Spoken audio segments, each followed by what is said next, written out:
Très chers amis francophones, amateurs de thé et de littérature, bonjour, bienvenue chez moi, Stéphane Erler. Je suis le fondateur du blog Tea Masters et de la boutique tea-masters.com.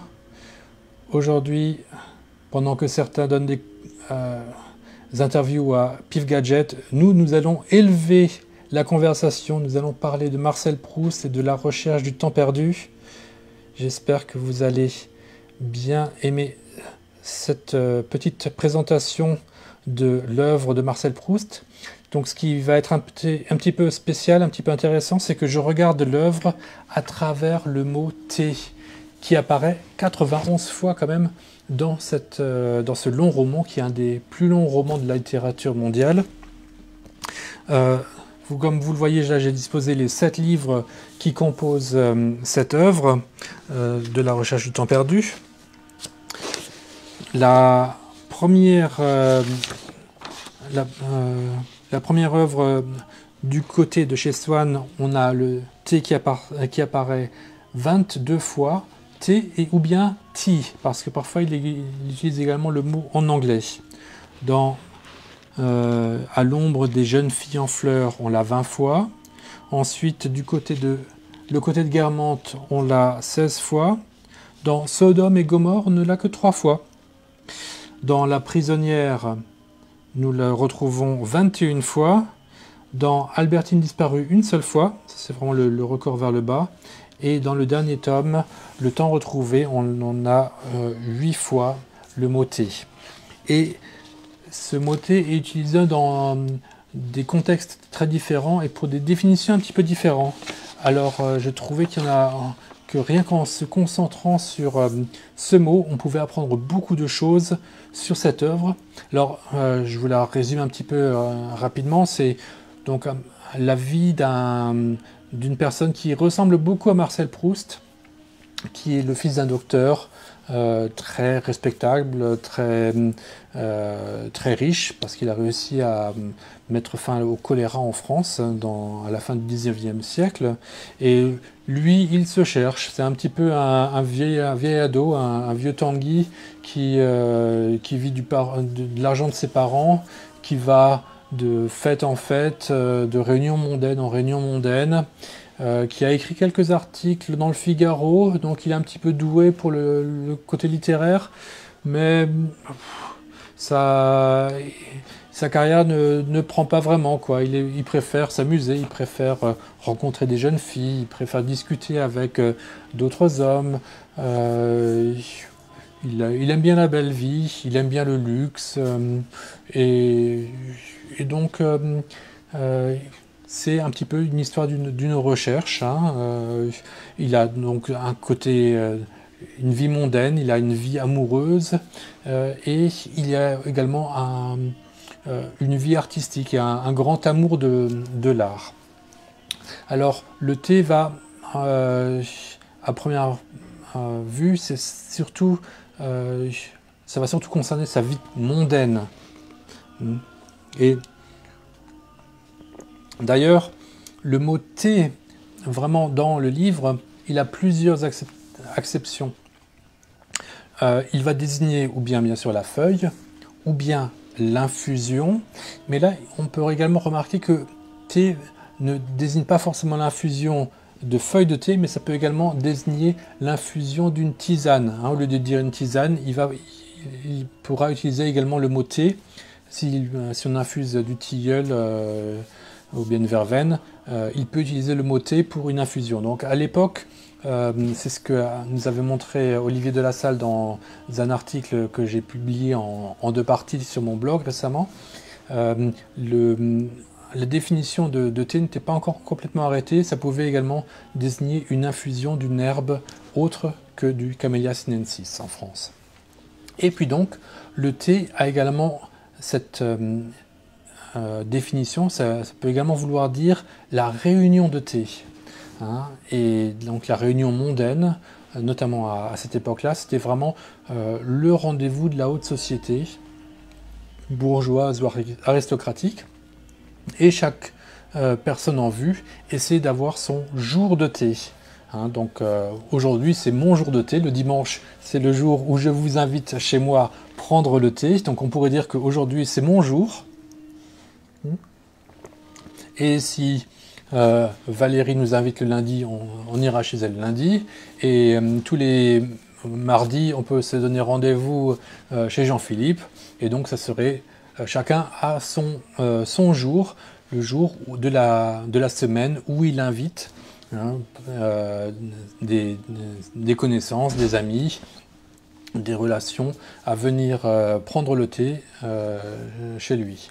Certaines personnes peuvent également recevoir tous les jours, ça peut notamment être ce qu'on appelle parfois des cocottes, donc des filles un peu plus faciles, mais qui essaient d'avoir un certain standing, hein, au lieu de faire le tapin sur la rue, dans la rue, elles invitent les hommes bien chez elles et leur font le thé.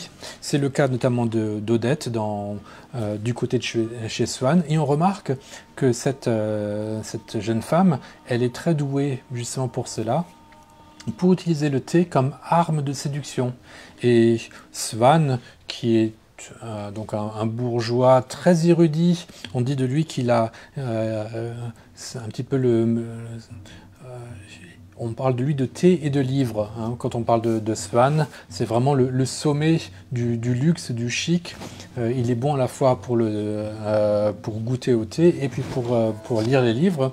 Et Odette, elle arrive avec le thé et ce rendez-vous quotidien à l'apprivoiser, à lui donner envie de rester avec elle parce qu'il se sent bien à boire le thé avec elle. Elle qui va lui servir le thé, qui sait bien le faire. Donc il y a surtout un aspect mondain. Une fois par semaine, une personne en vue va inviter au thé, mais il peut également y avoir un aspect séduction pour des cocottes comme Odette. Et donc pour revenir au côté mondain, ça se passe à l'heure du thé, c'est à 5 o'clock tea, en fait, en anglais dans le texte, chez Marcel Proust. Et c'est souvent d'ailleurs Odette qui aime bien parler en anglais.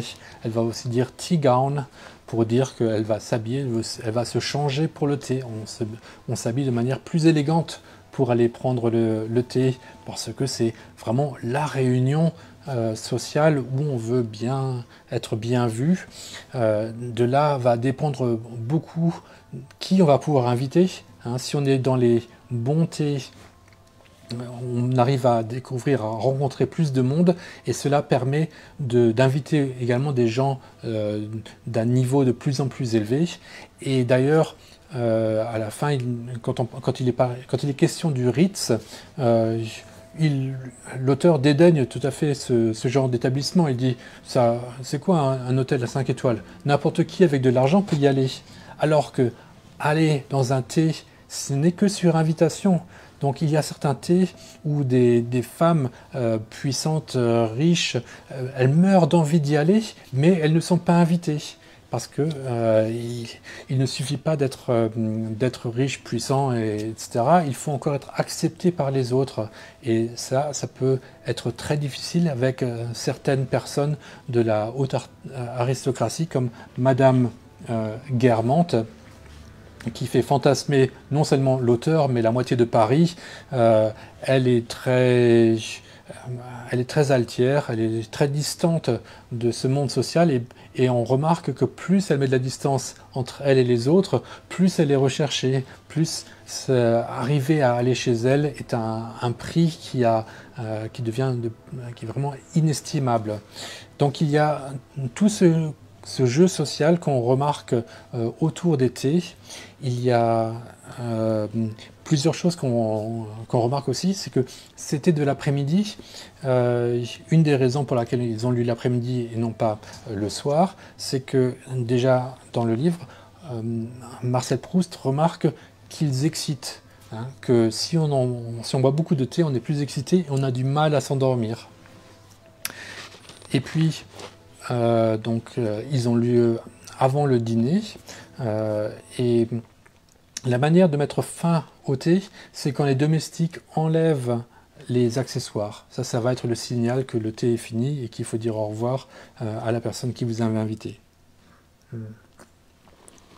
Donc de ce point de vue-là, on remarque une grande influence du thé britannique sur cette tradition, sur cette mondanité qui est devenue française ensuite à la fin du 19e siècle, de boire du thé en fin d'après-midi et également de servir des gâteaux et autres confiseries en même temps.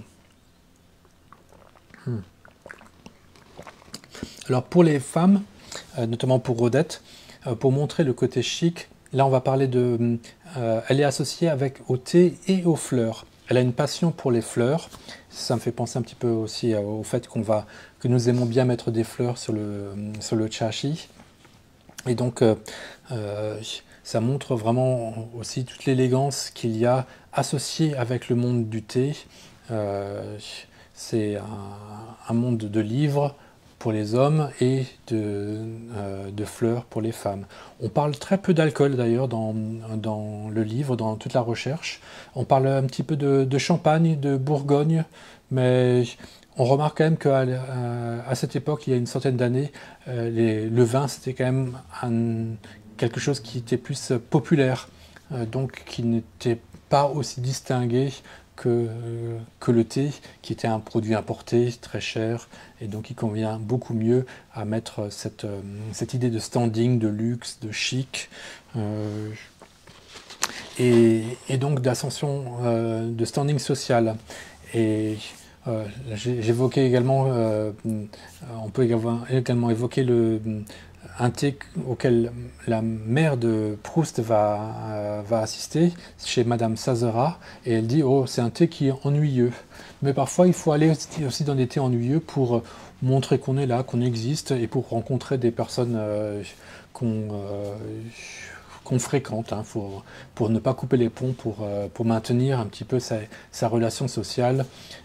Donc parfois on y va aussi pour s'ennuyer, pas toujours pour briller.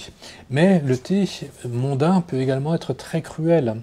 Il y a le cas à la fin de l'ouvrage, du dernier ouvrage, de l'actrice Laberma, qui a été brillante, qui a été la plus célèbre actrice de Paris dans sa jeunesse, mais là, elle est en fin de carrière. Elle a invité pour le thé, pour son anniversaire, mais il n'y a qu'une seule personne qui est venue, en plus de sa fille et de son beau-fils, ou bien son fils et sa belle-fille, je ne me rappelle plus trop bien.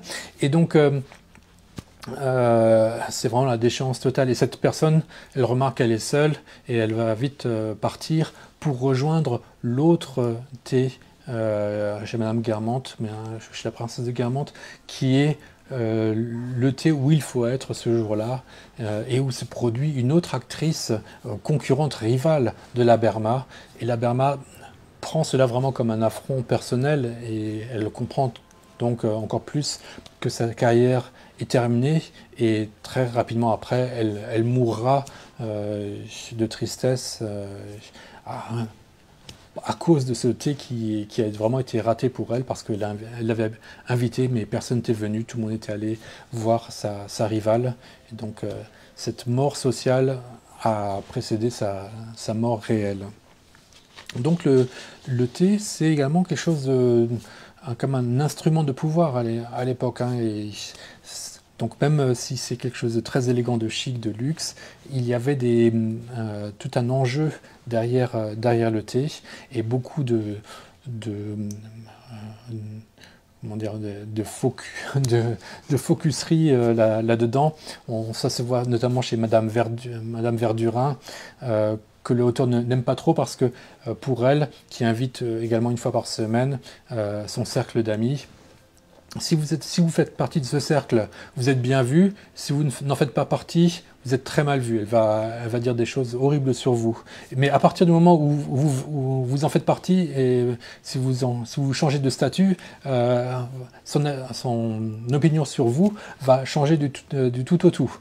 Et il est amusant de remarquer que dans un des passages, il va dire « Oh, Madame Verdurin, elle aime bien le café ». Et donc il associait le café à quelqu'un qui avait un mauvais caractère, enfin qui n'avait pas une belle personnalité. Et au début de l'œuvre, quand il est question du café aussi, c'est de manière assez négative.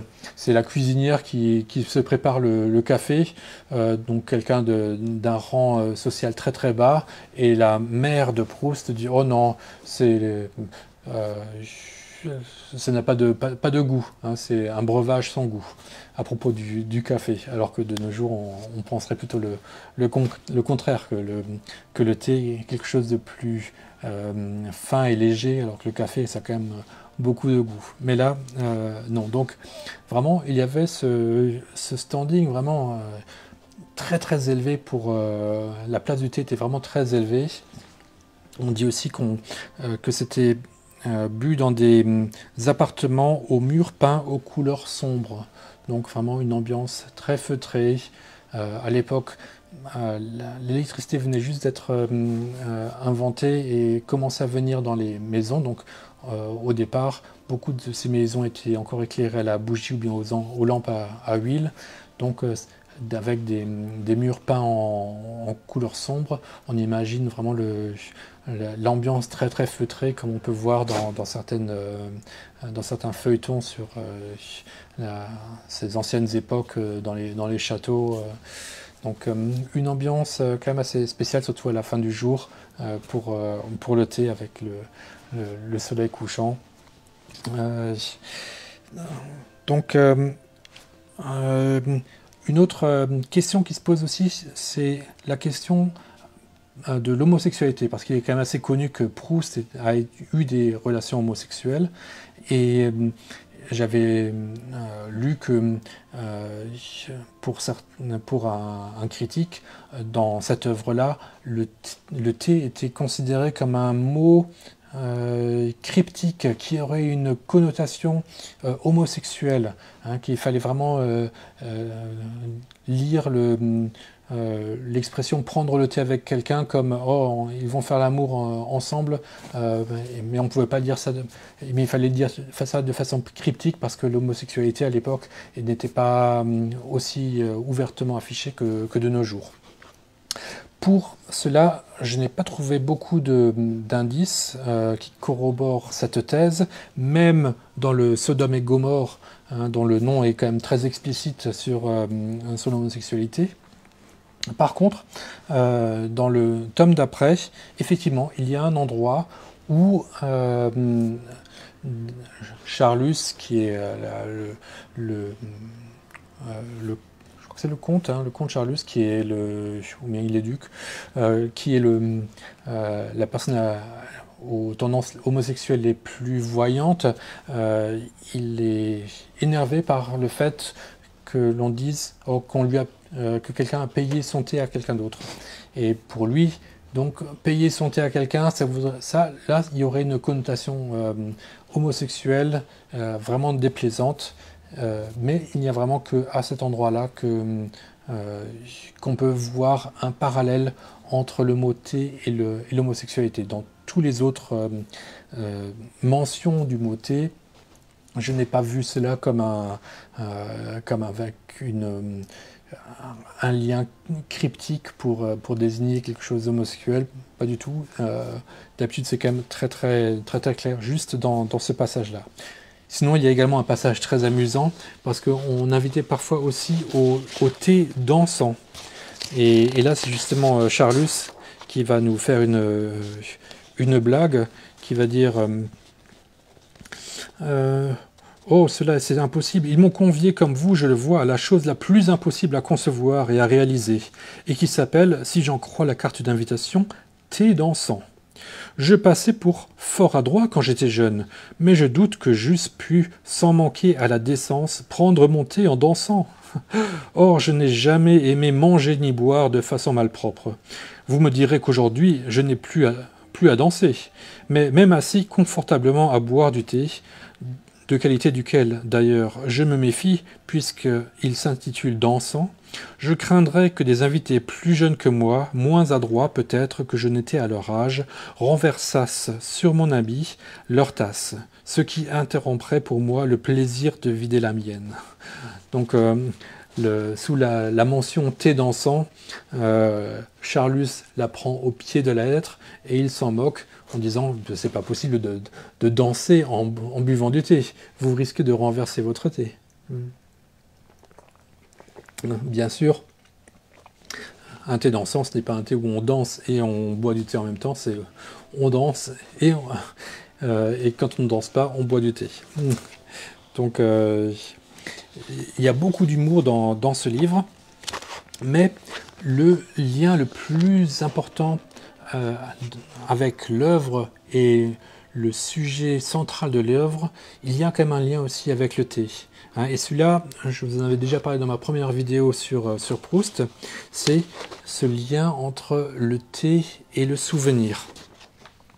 Alors, je ne résiste pas trop au plaisir de vous relire ce passage de la Madeleine de Proust, qui est vraiment le passage tellement central que l'auteur va l'évoquer plusieurs fois à travers son œuvre parce que ça l'a tellement marqué pour lui.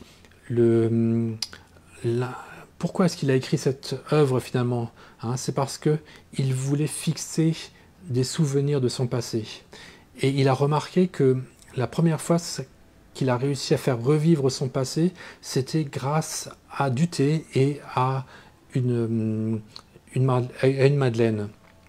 Et ça a eu un tel impact si profond sur lui, d'arriver à faire revivre son passé, de le sentir de manière si réelle en face de dans son esprit, que c'est ça qui lui a donné envie de coucher par écrit tous ses souvenirs et d'en faire une œuvre littéraire pour réussir à faire revivre ce passé et à en faire quelque chose de beau et à quelque chose qui va durer de manière éternelle. Ainsi, notre vie, nos plaisirs ne sont pas que des moments fugaces qui ne font que passer, ce sont des choses qu'on arrive à faire ressurgir de ce passé, et d'une certaine manière, il devient éternel. Donc, relisons un petit peu ce passage qui est vraiment au centre de cette œuvre, et où on retrouve plusieurs fois le mot de thé, parce qu'il est vraiment le catalyseur de cette expérience. Il y avait bien des années que, de Combray, tout ce qui n'était pas le drame de mon coucher n'existait plus pour moi, quand un jour d'hiver, comme je rentrais à la maison, ma mère, voyant que j'avais froid, me proposa de me faire prendre, contre mon habitude, un peu de thé. Je refusai d'abord, et je ne sais pourquoi me ravisai. Elle envoya chercher un de ces gâteaux courts et dodus, appelés Petite Madeleine, qui semble avoir été moulé dans la valve rainurée d'une coquille de Saint-Jacques. Et bientôt, accablé par la morne journée et la perspective d'un triste lendemain, je portai à mes lèvres une cuillerée du thé où j'avais laissé s'amollir un morceau de madeleine. Mais, à l'instant même où la gorge mêlée des miettes de gâteau toucha mon palais, je tressaillis, attentif à ce qui se passait d'extraordinaire en moi. Un plaisir délicieux m'avait envahi, isolé, sans la notion de sa cause.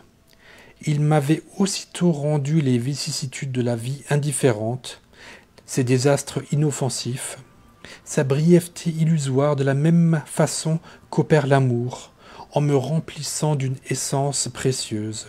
Ou plutôt, cette essence n'était pas en moi, elle était moi. J'avais cessé de me sentir médiocre, contingent, mortel. D'où avait pu venir cette puissante joie? Je sentais qu'elle était liée au goût du thé et du gâteau, mais qu'elle le dépassait infiniment, ne devait pas être de la même nature. D'où venait-elle? Que signifiait-elle? Comment l'appréhender?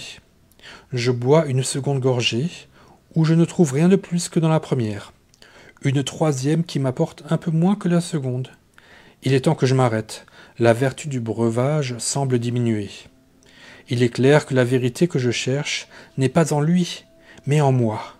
Il l'a éveillée, mais ne la connaît pas, et ne peut que répéter indéfiniment, avec de moins en moins de force, ce même témoignage que je ne sais pas interpréter et que je veux au moins pouvoir lui redemander de retrouver intact à ma disposition tout à l'heure pour un éclaircissement décisif. Je pose la tasse et me tourne vers mon esprit. C'est à lui de trouver la vérité. Quelle est donc cette vérité, ce surgissement des souvenirs du passé? Il continue. Je veux essayer de le faire réapparaître. Je rétrograde par la pensée au moment où je pris la première cuillère de thé. Je retrouve le même état sans une clarté nouvelle. Je demande à mon esprit un effort de plus, de ramener encore une fois la sensation qui s'enfuit. Et chaque fois, la lâcheté qui nous détourne de toute tâche difficile, de toute œuvre importante, m'a conseillé de laisser cela, de boire mon thé en pensant simplement à mes ennuis d'aujourd'hui, à mes désirs de demain, qui se laissent remâcher sans peine. Et tout d'un coup, le souvenir m'est réapparu. Ce goût, c'était celui du petit morceau de madeleine que le dimanche matin à Combray, parce que ce jour-là, je ne sortais pas avant l'heure de la messe. Quand j'allais lui dire bonjour dans sa chambre, ma tante Léonie m'offrait, après l'avoir trempée dans son infusion de thé ou de tilleul. La vue de la petite Madeleine ne m'avait rien rappelé avant que je n'y eusse goûté. Et comme, dans ce jeu où les Japonais s'amusent à tremper dans un bol de porcelaine rempli d'eau, de petits morceaux de papier jusque-là indistincts qui, à peine ils sont plongés, s'étirent, se contournent, se colorent, se différencient, deviennent des fleurs, des maisons, des personnages consistants et reconnaissables. De même, maintenant, toutes les fleurs de notre jardin et celles du parc de M. Swann et les nymphéas de la Vivonne et les bonnes gens du village et leurs petits logis et l'église et tout Combray et ses environs, tout cela qui prend forme et solidité est sorti, ville et jardin, de ma tasse de thé. Voilà, donc vraiment c'est un instant qui l'a vraiment marqué, qui a fait surgir du passé des souvenirs, et il remarque plus tard dans sa vie que des instants comme ça vont se reproduire, pas forcément avec du thé, parfois c'est avec une musique, la musique de Vinteuil, parfois c'est avec des œuvres d'art comme des peintures, ou bien l'architecture d'une église. D'ailleurs, ce que j'avais oublié de mentionner tout à l'heure, c'est qu'il aime bien aussi aller à la mer pour prendre le thé. Ce qu'il essaie vraiment de nous montrer, c'est qu'il y a un lien entre l'art qui est quelque chose que l'artiste se sent obligé de créer à partir de souvenirs qu'il a en lui, et que donc il y a une manière, grâce à ces souvenirs, de rendre une expérience humaine éternelle, et au lieu d'être fugace. Et donc c'est aussi cela qu'il nous indique à travers sa recherche de l'art, parce qu'il y a beaucoup d'art dans cette œuvre, des peintures, surtout dans la première partie de l'œuvre, de la musique, et ensuite des rencontres sociales, des amitiés, des amours aussi. Mais on a presque l'impression que l'amour n'a pas le même rang que l'art et que le plaisir de retrouver son enfance. Voilà ce qu'on pouvait dire, notamment en examinant les mentions du thé dans cette œuvre de Marcel Proust, à la recherche du temps perdu. J'espère que cela vous aura intéressé, que cela aura élevé un petit peu le débat. Il y a quand même beaucoup de moments très drôles dans cette œuvre. J'espère que vous aurez peut-être même eu envie d'en lire un petit peu. Et je vous remercie. La semaine prochaine, donc, ce ne sera Pâques. Je vous souhaite de joyeuses Pâques déjà. Je vais prendre un petit peu de repos pour la semaine prochaine. C'est aussi le moment de chercher du thé, donc je me réserve pour cela. Et on se retrouve donc dans 2 semaines nouveau, ou bien avec une interview, ou bien avec un nouveau cours. Merci beaucoup. Au revoir.